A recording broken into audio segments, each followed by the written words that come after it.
함께 나눌 말씀의 제목은 너희는 나의 친구라라는 제목입니다. 함께 말씀 따라해볼까요? 너희는 나의 친구라. 너희는 나의 친구라. 너희는 나의 친구라. 너희는 나의 친구라. 오늘 읽은 본문 말씀 제가 다시 한번 읽어드리겠습니다. 요한복음 15장 13절에서 15절까지의 말씀입니다. 사람이 친구를 위하여 자기 목숨을 버리면 이보다 더 큰 사랑이 없나니 너희는 내가 명하는 대로 행하면 곧 나의 친구라. 이제부터는 너희를 종이라 하지 아니하리니 종은 주인이 하는 것을 알지 못합니다. 너희를 친구라 하노니 내가 내 아버지께 들은 것을 다 너희에게 알게 하였습니다. 영국의 어느 출판사에서 친구란 낱말에 대해서 가장 좋은 정의를 내린 사람에게 큰 상금을 주기로 한 이벤트가 있었습니다. 수천 명이 응모를 했는데 그 가운데서 다음과 같은 것들이 지켜되었습니다. 친구란 기쁨은 곱해주고 고통은 나눠주는 사람이다. 친구란 우리의 침묵을 이해하는 사람이다. 친구란 언제나 정확한 시간을 가리키고 절대로 멈추지 않는 시대이다. 근데 이런 것들을 제치고 1등으로 당선된 문장이 있다고 합니다. 친구란 온 세상이 다 내 곁을 떠났을 때도 나를 찾아오는 사람이다. 이 문구가 1등으로 당선되었다고 합니다. 이만 친구를 만나실 때는 얼마나 좋을까요? 세상에 친구라고 부를 사람은 많지만은 참다운 우정을 나눌 수 있는 진정한 친구는 그리 흔하지 않은 것 같습니다. 진정한 친구는 즐거울 때나 또 행복할 때뿐만 아니라 괴롭고 불행할 때도 항상 곁에 보살펴주는 희생 정신이 있는 친구가 참으로 좋은 친구가 아닐까라는 생각을 하게 됩니다. 여기 방에 서 있는 저나 여러분들 다 동일하게 누구나 할 것 없이 진정한 친구를 원하고 계실 겁니다. 기쁨과 슬픔 또는 걱정, 아픔까지도 나눌 수 있는 진정한 친구를 줄 수 있는 그런 사람은 정말 행복한 사람이 아닐까라는 생각을 하게 됩니다. 친구 가운데 두 부류의 사람이 있다고 합니다. 첫 번째 부류는 음식이나 약과 같은 친구라고 합니다. 우리가 매일 먹는 음식처럼 항상 만나고 싶은 친구, 또 내가 어떠한 고통스러운 상황에 닥쳤을 때 약처럼 처방해 줄 수 있는, 도움을 줄 수 있는 친구, 그와 같은 친구, 음식이나 약과 같은 친구. 반면에 질병과 같은 친구가 있다고 합니다. 이런 친구는 늘 정신을 오염시키는, 어찌 보면은 계속해서 죄악의 수렁에 빠뜨리게 하는 그런 좀 질이 안 좋은 친구라고 볼 수가 있겠죠. 그래서 시편 1편 1절에 이렇게 기록이 되어 있습니다. 복 있는 사람은 악인들의 길을 따르지 아니하며 죄인들의 길에 서지 아니하며 오만한 자들의 자리에 서지 않는다. 복 있는 사람이란 어떤 사람이냐? 이처럼 사람을 잘 가려서 사귀어야 복을 받을 수 있다. 악인들의 무리에 따르지 않고 죄인들의 무리에 따르지 않고 오만한 자들의 사람들과 같이 어울리지 않는 그런 사람은 참으로 복된 사람이다라고 해석할 수가 있겠습니다. 이러한 의미에서 볼 때 오늘 우리 본문 요한복음 15장 13절에서 15절 말씀을 통해서 놀라운 말씀을 발견할 수 있습니다. 그것은 우주의 창조자이신 하나님의 아들 예수 그리스도, 그 예수 그리스도를 섬기는 제자들을 가리켜 친구라고 말씀하고 계십니다. 나는 너희들의 친구다. 오늘 본문 요한복음 15장 13절에서 15절 말씀 읽었는데 14절, 15절 말씀을 현대인의 성경으로 번역한 것을 제가 한번 읽어드릴게요. 좀 더 쉽게 번역한 현대인에 맞춘 성경인데 제가 읽어드리겠습니다. 내가 명령하는 것을 너희가 실천하면 너희는 바로 내 친구이다. 이제부터는 내가 너희를 종이라고 부르지 않겠다. 종은 주인이 하는 일을 모른다. 오히려 내가 너희를 친구라고 부르는 것은 내가 아버지께 들은 것을 모두 너희에게 알려주었기 때문이다. 이 말씀은 이 당시 제자들한테만 주시는 말씀이 아니라 현재 저와 이 사회에서 미용선교회 함께 주님을 믿고 섬기는 귀한 믿음의 백성들에게 주시는 말씀인 것입니다. 그러면 예수님은 과연 저와 여러분들에게 어떠한 친구가 되었을까? 친구도 그냥 친구가 있고 진정한 친구가 있지 않습니까? 그럼 이 친구 되신 예수님은 나에게 어떠한 친구가 되어주신 것일까? 첫 번째로 예수님은 죄인의 친구가 되어준다고 합니다. 좋은 친구를 가진 사람들은 되게 좋은 친구로서의 조건들이 있다고 합니다. 유유성성이랑 같이 어울리잖아요, 친구끼리. 지금 조건이 뭐 잘 맞고 뭔가 형편이 잘 맞고 그러면 잘 어울리는 그런 친구들이 있지 않습니까? 예수님이 우리를 향하여 나는 너의 친구다 라고 말씀하셨는데 그러면 예수님 앞에서 우리의 모습은 어떨까? 우리가 과연 예수님과 친구 맺을 자격이 될까? 조건이 될까? 자, 예수님께서 우리가 이렇게 친구라고 하실 만한 조건이 우리들에게 있을까요? 아무리 살펴봐도 없습니다. 아무리 살펴봐도 우리는 예수님 앞에 섰을 때 예수님과 친구 될 만한 조건이 없습니다. 왜냐하면 우리 모두가 다 죄악에 오염되어 있는 사람들이기 때문에. 자, 하나님의 눈에 비춰진 인류의 모습은 어떨까? 로마서 3장 10절에서 18절 말씀. 이 말씀을 들어보시면은 하나님께서 인류를 향하여 보시는 그 시선, 즉 하나님의 아들 예수님도 그 예수님의 제자들, 예수님의 백성들을 보시면서 느끼시는 생각들일 거예요. 인류는 어떠한 인류들일까? 자, 기록된 바 의인은 없나니 하나도 없습니다. 깨닫는 자도 없고 하나님을 찾는 자도 없습니다. 다 치우쳐 함께 무익하게 되고 선을 행하는 자는 없나니 하나도 없도다. 그들의 목구멍은 열린 무덤이요 그 혀로는 속임을 일삼으며 그 입술에는 독사의 독이 있고 그 입에는 저주와 악독이 가득하고 그 발은 피 흘린 데 빠른 자 파멸과 고생이 그 길에 있어 평강의 길을 알지 못하였고 그들의 눈앞에 하나님을 두려움이 없느니라. 자, 로마서 3장 10절에서 18절 말씀 기록된 인류의 모습입니다. 의인은 없습니다. 하나도 없습니다.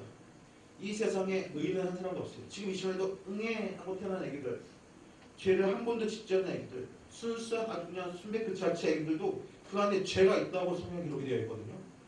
행위로 지은 죄가 아니라 그 안에 죄성이 있다는 것입니다. 이미 죄를 갖고 태어났다는 것입니다.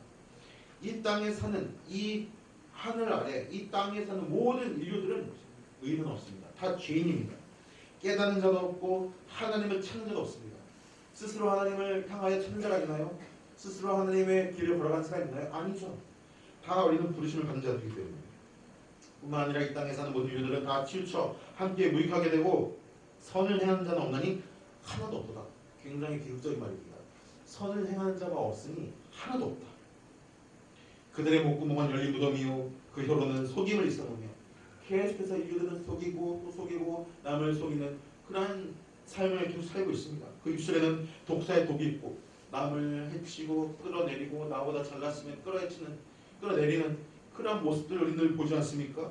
그 입에는 저주와 악독이 가득하고 늘 입에는 불평하고 불만하고 욕을 항상 달고 다니는 사람들이 얼마나 많지 않습니까? 파멸과 고생이 그 길에 있어 평강의 길을 알지 못하고 그들의 눈앞에 하나님을 두려움이 없다. 자, 우리는 지금 하나님을 믿고 섬기는 하나님을 경외하는 백성으로서 이렇게 주일날 주님 전에 나와서 봉사하고 헌신하고 예배하지만 하나님을 모르는 사람들은 하나님을 두려워하나요? 아니죠. 하나님을 모르고 전혀 하나님의 존재를 부정하고 자기 갈길 찾아 다니는 사람들이 많지 않습니까? 이와 같은 인류의 모습. 근데 이러한 인류를 보시고 주님께서 나는 너희들의 친구라고 말씀하시니 이것은 기가 막히게 노릇입니다. 정말 우리는 그 예수님의 그 친구 사랑 고백을 우리는 정말 감동을 받아야 될 것입니다. 그 주님의 고백, 나는 너희들의 친구다. 이 말씀은 정말 황송한 말씀이며 얼마나 영광스러운 말씀입니까?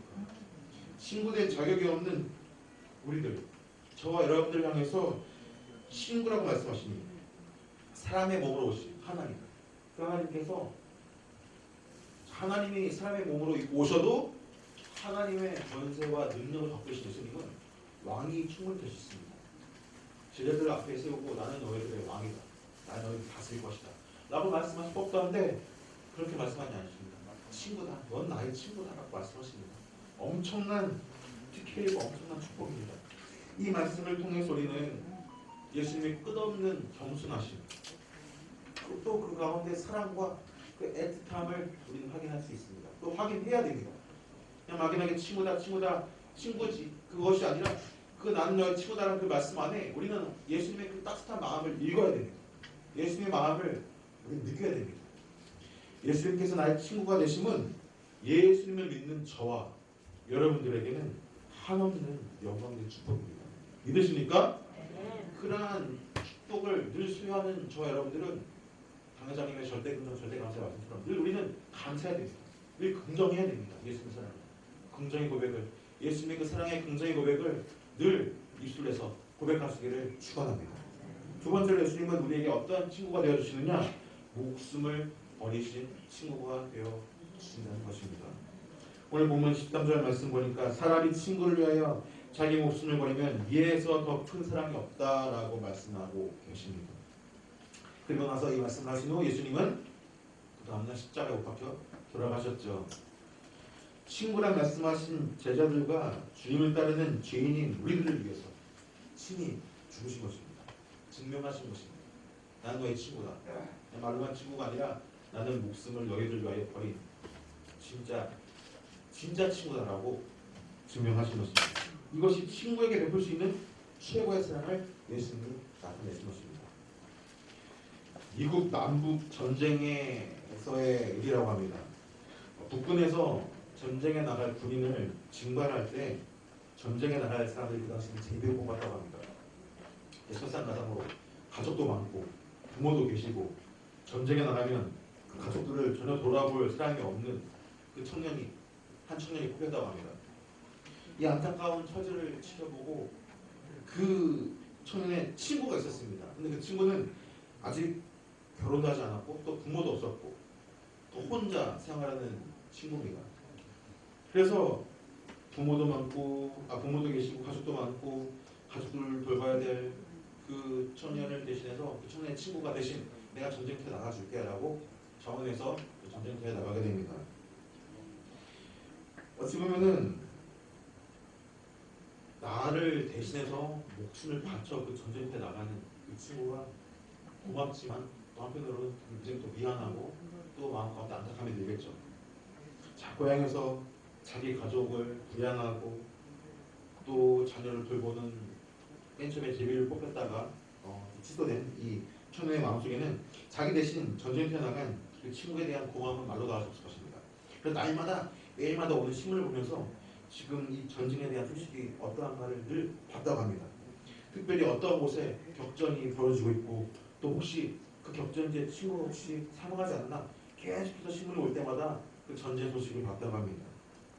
그리고 이제 항상 매스컴에 나오는 그 죽은 그 병사들의 명단이 올 때마다 혹시 내 친구가 혹시 전사하지 않았나 계속 살펴볼 정도로 애탄 심정 가운데 매일매일을 살았다고 합니다. 그런데 불행하게도 어느 날 큰 격전이 있었는데 그만 자기 대신 전쟁터에 나간 친구가 결국 전사하고 말았다는 소식을 듣게 됩니다. 신문에 난 그 전사자의 명단에서 그 친구의 이름을 확인한 이 사람은 이 청년은 한없이 슬퍼했다고 합니다. 이 청년은 자기 대신 죽은 이 친구의 시신을 문고해서 자기 가족의 묘지 옆에 안장했다고 합니다. 그러고 나서 묘비를 세웠는데 그 묘비에 그 자기 대신 죽은 친구의 그 이름과 함께 안에 그 문장을 썼다고 합니다. 그는 나를 위하여 목숨을 바쳤다 라고 묘비에 썼다고 합니다. 실화입니다. 이렇게 나를 대신해서 죽은 친구의 그 이름 밑에 나를 위해 목숨을 바쳤다 이 친구는 이렇게 묘비에 썼다고 합니다. 어찌 보면은 이 청년은 구세주를 만난 것과 다름없을 것입니다. 만약에 이 청년이 전쟁터에 나가자면 목숨을 잃었을 것이고 가족을 부모를 부양해야 될 그럴 상황을 감당하지 못했겠죠. 우리에게도 마찬가지입니다. 우리에게도 이와 같이 나를 대신하여 목숨을 바쳤다라고 말할 수 있는 분이 한 분 계시죠. 그분은 바로 예수 그리스도 한 분밖에 없습니다. 여러분들에게 질문 한번 드려볼게요. 여러분을 위하여 목숨을 바치신 분이 계신가요? 여러분들을 위하여 대신 목숨을 대신 바쳐서 희생하신 분이 계신가요? 지금까지 인류 중에 한 사람도 나를 위하여 목숨을 바치고 사랑을 바친 분은 없습니다. 그분은 한 분밖에 없어요. 예수님밖에 없습니다. 우리가 믿고 섬기는 그 예수님은 바로 그런 예수님이십니다. 나를 위하여 목숨을 바치신 단 한 사람, 이것을 고백하시는 친구 바로 예수 그리스도신 것입니다. 그분이 바로 하나님의 독생자, 하나님의 아들 예수 그리스도이신 것입니다. 예수님은 우리를 대신하여서 십자가에 못 박혀 죽으셨습니다. 그리고 사흘 만에 부활하셨죠. 그럼 우리는 부활을 통하여서 영원한 영생을 얻게 된 것입니다. 이것이 곧 십자가의 은혜입니다. 요한복음 3장 16절 하나님이 세상을 이처럼 사랑하사 독생자를 주셨으니 이는 저를 믿는 자마다 멸망치 않고 영원한 생을 얻게 하려 하시니. 성령의 그 중심을 관통하는 것이었죠. 요한복음 4장 16절. 독생자 예수님을 보내주심으로 말미암아 저를 믿는 자마다 영원히 살 것이다. 그러므로 우리는 정말 진짜 친구를 모시고 있습니다. 그분은 바로 예수 그리스도. 그 예수 그리스도는 나를 위하여 목숨을 바치셨습니다. 지금 사순절 기간이고 이제 4월 첫째 주 고난 주간을 맞이하고 이제 부활주의를 맞이하게 될 것인데 주님의 그 고난을 묵상해 보시기 바랍니다. 그저 막연한 2000년 전 옛날 옛적 그런 사건이 아니라 지금 현재 예수님은 지금도 우리를 향하여서 두 손을 활짝 내미시고 못자 없는 손을 보여주시면서 나는 너의 친구다라고 말씀하고 계십니다. 이것은 옛날 옛적 사건이 아닙니다. 지금 현재 보혜사 성령을 통하여 우리에게 말씀하십니다. 나는 너의 친구다. 나는 너의 친구다. 나를 믿는 자는 죽어도 살겠다. 살아서 나를 믿지 않는 자는 영원히 죽을 것이다. 또 살아서 나를 믿는 자는 영원히 죽지 않고 살 것이다 라고 말씀하고 계신 것입니다. 예수님 믿고 섬기는 저와 여러분들은 정말 행복한 하나님의 자녀입니다. 세 번째 마지막으로 예수님은 우리에게 어떠한 친구가 되어주시느냐, 삶의 지혜를 주시는 친구가 되어주신다는 것입니다. 예수님께서 우리를 향해서 친구를 하신 것은 이 당시 역사적인 배경이 있었던 것 같습니다. 고대 동양의 왕들은 특별히 선발된 측근들을 거느리고 있었습니다. 그들은 왕의 특별한 친구들로서 오늘날 대통령 자문위원과 같은 역할이었다고 합니다.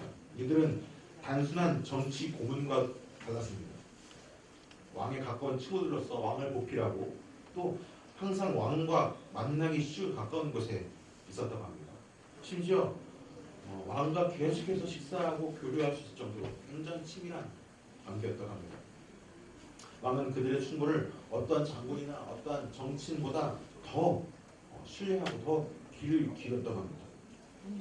이들의 관계는 왕과 신하 또는 스승과 제자의 관계를 능가할 정도로 어떤 형식이나 절차를 초월한 사랑과 신뢰로 계속된 깊은 우정의 관계였다고 합니다. 그래서 그 친구들의 지혜를 가지고 나라를 다스리고 훌륭하게 나라를 통치하는 그런 지혜를 항상 주고받았다고 합니다. 자, 예수님은 십자가에 못 박혀 돌아가시기 전에 제자들을 향한 예수님의 사랑을 관심을 이렇게 표현하신 것입니다. 너희들은 나의 친구라. 자, 당시 이 왕들의 친구들이 왕에게 지혜를 제공했습니다. 그러니까 왕의 그 친구들이 계속해서 왕과 함께 식사하고 또 대화하면서 국정 운영에 필요한 지혜들을 전달한 것이죠. 그런데 우리의 친구라 하신 예수님은 반대로 왕이신 주님이 직접 친구라고 말씀하시면서 우리에게 지혜를 주신다고 하시는 것입니다.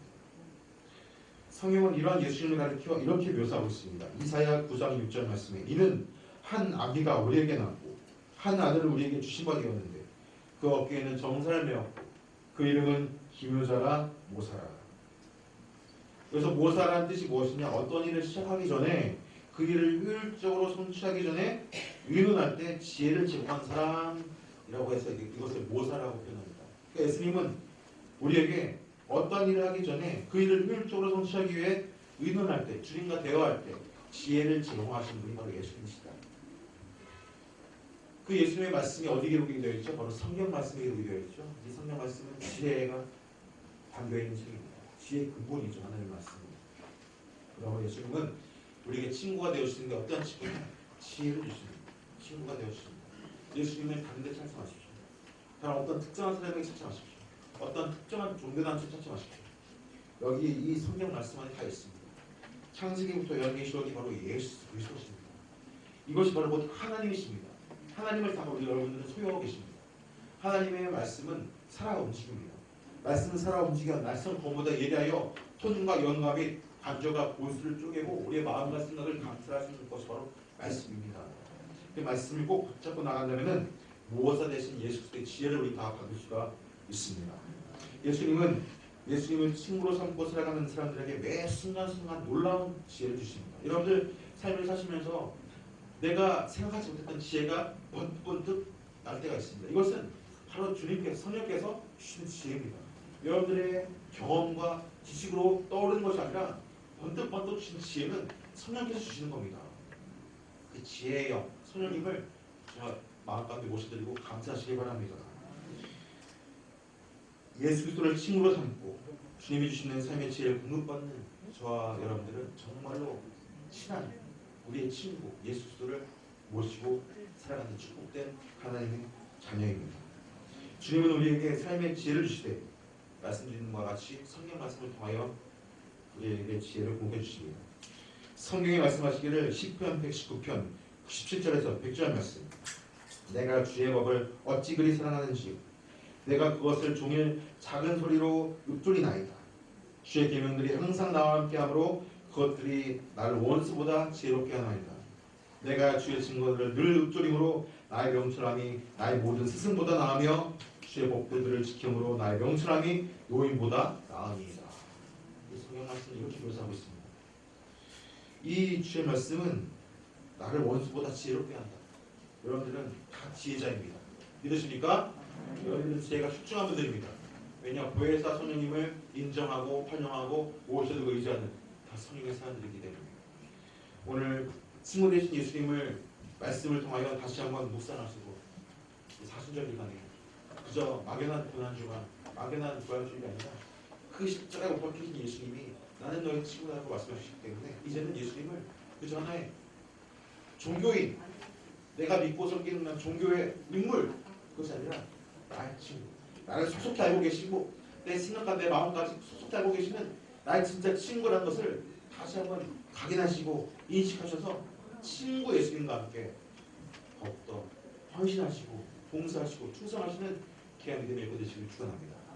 그러므로 말미암아 큰 축복과 은혜가 충만해서 이렇게 선교에서 봉사하신 여러분들뿐만 아니라 여러분들 가정과 자녀 범사 가운데 친구 되신 예수님이 주인 되어 주셔서 함께 도행하시고 큰 사랑과 은총을 베풀어 주실 줄 믿습니다. 기도하겠습니다. 사랑과 은혜와 자비가 원하시는 하나님 아버지를 찬양하며 경배합니다. 이 시간 우리가 예수님을 믿고 섬기지만 그 예수님이 그저 막연한 못 벗겨 돌아가신 분, 부활하신 분 그것으로 끝나지 않고 나의 삶에 어떤 분이신가를 다시 한번 점검해 봤습니다. 나의 삶의 참된 주인 되신 예수님, 그것이 내가 죄인이었기 때문에 나의 죄를 다 철폐시키시고 십자가에서 내가 다 이뤘다 말씀하시고 나의 모든 죄와 저주를 짊어지시고 모든 것을 창사하신 그 예수님이 나의 참된 친구가 되어주심을 감사하고 뿐만 아니라 나의 삶에 참된 주인이 되어주심을 말미암아 우리 삶 가운데 더욱더 열심을 다해서 복을 주시고 은혜 주시고 그 가운데서 나의 삶의 모든 것을 책임져 주시는 그 예수님을 믿고 감사드리며 중목적으로 나를 위하여 목숨을 바치신 예수 그리스도를 믿고 섬기는 저희들은 정말 행복한 하나님의 자녀입니다. 또 매일매일의 삶 가운데 그 순간순간에 성령께서 지혜 주셔서 그 지혜 그 은총과 사랑 가운데 살게 해주신 예수님의 은총과 사랑을 진심으로 고맙고 감사합니다. 우리가 더욱더 열심을 다하여 그의 나라와 그 일을 구하며 나갈 때 그것이 나의 열심과 나의 노력이 아니라 친구 되신 예수님을 믿고 섬기며 나가는 귀한 믿음의 백성들로서 그 하나님의 그 능력과 지혜를 힘입어서 나가게 도와주시고 사회사업 또 미국 선교회 하나님께서 복 주셔서 귀한 선교회에 또 헌신하고 봉사하고 충성하며 나갈 때 친구 되신 예수님과 함께 헌신하고 봉사하게 도와주시고 그 가운데 주인 되신 예수님을 더 깊이 모시며 나가는 귀한 복된 선교회 되시도록 축복하여 주시옵소서. 감사하고 예수님의 이름으로 축복하고 기도합니다.